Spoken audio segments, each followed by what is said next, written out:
नमस्कार साथियों, उम्मीद करता हूँ आप सभी अच्छे होंगे। आज हम बात करेंगे सुभाष चंद्र बोस पर। आज तारीख है 18 अगस्त और 18 अगस्त को सुभाष चंद्र बोस की पुण्यतिथि मनाई जाती है। सुभाष चंद्र बोस का जन्म हुआ था 23 जनवरी 1897 को कटक उड़ीसा के अंदर। उड़ीसा का एक शहर है कटक, और उसी कटक के अंदर 23 जनवरी 1897 को सुभाष चंद्र बोस का जन्म हुआ था। 23 जनवरी को भारत में मनाया जाता है पराक्रम दिवस। तो सुभाष चंद्र बोस के जन्म दिवस को किस दिवस के रूप में मनाया जाता है?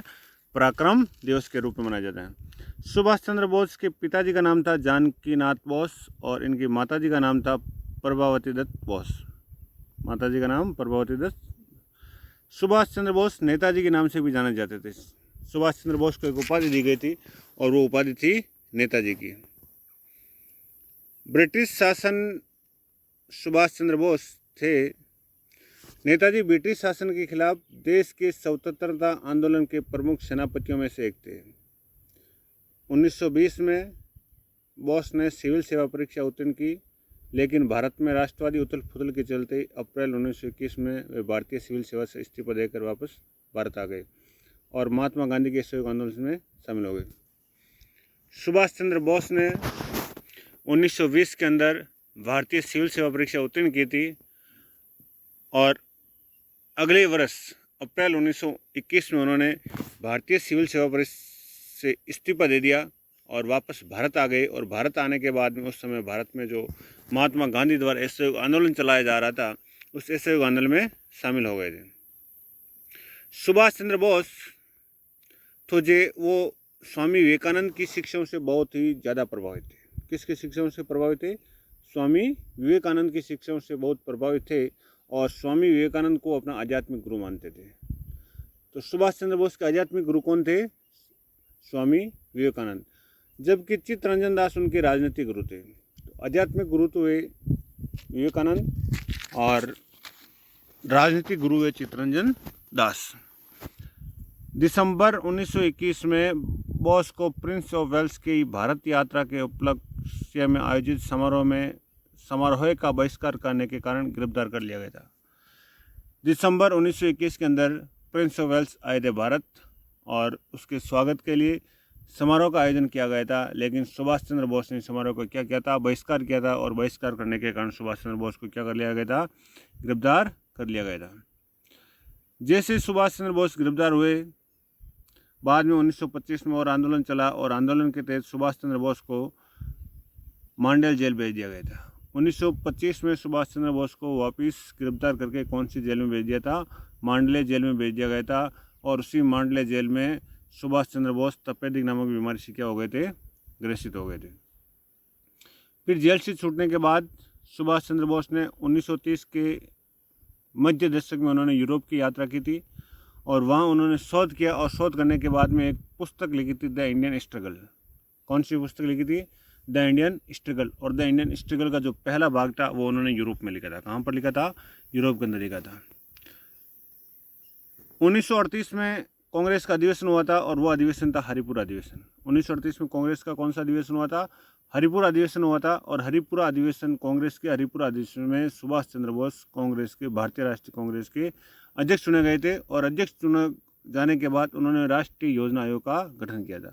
तो 1938 के कांग्रेस के हरिपुरा अधिवेशन में सुभाष चंद्र बोस भारतीय राष्ट्रीय कांग्रेस के अध्यक्ष निर्वाचित हुए और अध्यक्ष निर्वाचित होने के बाद उन्होंने राष्ट्रीय योजना आयोग का क्या किया था? गठन किया था। 1939 में वापस हुआ था कांग्रेस का त्रिपुरा अधिवेशन। 1938 हरिपुरा अधिवेशन और 1939 त्रिपुरा अधिवेशन। इसी त्रिपुरा अधिवेशन में वो पुनः भारतीय राष्ट्रीय कांग्रेस के अध्यक्ष चुने गए थे, लेकिन जल्द ही उन्होंने कांग्रेस के अध्यक्ष पद से क्या दे दिया था? त्यागपत्र दे दिया था। और कांग्रेस के भीतर एक नए गुट का गठन किया था और वो गुट था ऑल इंडिया फॉरवर्ड ब्लॉक। कौन से एक नए दल का गठन किया था? All India forward block. Bose ने बर्लिन में स्वतंत्र भारत केंद्र की स्थापना की थी। बाद में बर्लिन गए और बर्लिन के अंदर एक स्वतंत्र भारत केंद्र की क्या की थी? स्थापना की थी। और उसमें युद्ध के लिए भारतीय कैदियों से भारतीय सेना का गठन किया था। जो वहाँ पर भारतीय कैदी थे, उन्हीं कैदियों के माध्यम से उन्होंने क्या किया था? भारतीय सेना का गठन किया था। सुभाष चंद्र बोस बाद में यूरोप गए और यूरोप जाने के बाद उन्होंने भारत की आज़ादी के लिए हिटलर से और मुसोलिनी से क्या मांगी थी? मदद मांगी थी।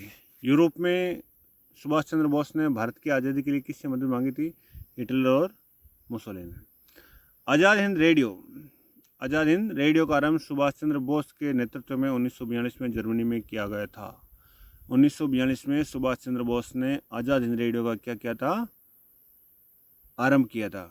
और इसी रेडियो पर 6 जुलाई 1944 को महात्मा गांधी को उन्होंने राष्ट्रपिता के रूप में संबोधित किया था। और आज़ाद हिंद रेडियो के ऊपर बोलते हुए 6 जुलाई 1944 को सुभाष चंद्र बोस ने महात्मा गांधी को राष्ट्रपिता के रूप में संबोधित किया था। बोस सुभाष चंद्र बोस थे वो जुलाई 1943 में जर्मनी से सिंगापुर आए और सिंगापुर में उन्होंने अपना एक प्रसिद्ध नारा दिया था, दिल्ली चलो।